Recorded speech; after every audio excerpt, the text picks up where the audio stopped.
This is a quick tutorial of the folding for the MakerMask origami. So you start with a 9" by 9" square of material. First step, you fold the top 3/4 of an inch down to cover the nose piece and to insert the attachment loops. The next step is to form the first 3/4 of an inch pleat and then the second 3/4 of an inch pleat. For people that have been making pleated masks, that's pretty intuitive.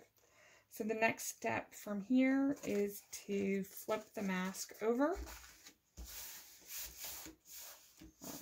like that, so the back is facing up, and then to fold the bottom half up.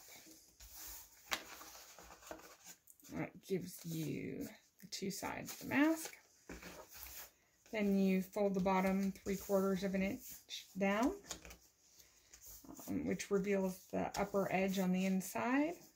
And then you fold the two corners up to form a triangle that intersects right below that trim. And then you fold that down, and I'll just clip that in place for right now.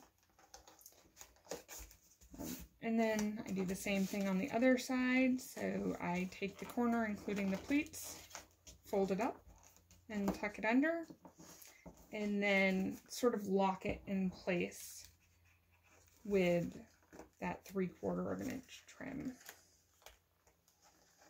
All right, so now you've got it folded up, and you can see you've got that a bit of the shape already, and then you finalize it by pushing the two corners in, creating the basic shape of the mask when it's in its condensed form. And so if you take the clips off at this point, you can actually get the mask in the origami form to hold its shape alone. Now this is with paper, which is much stiffer than with fabric. However, in the completed MakerMask origami, you can see that it holds that same shape.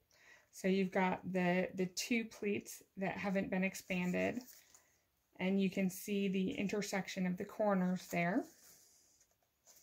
And then the box, the box of the pleats at the bottom.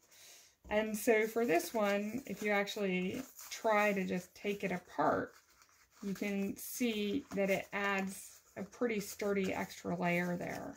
And that helps with holding the structure of the MakerMask origami. And then just to see what it looks like with the pleats expanded in the fabric version, you get this really nice, big, spacious breathing area in the middle. And then the nose piece helps you keep a nice, good, tight fit to the face. And then these are the two attachment loops, which you can insert the silicone band through to create a nice, comfortable, stretchy attachment point. All right, that's it.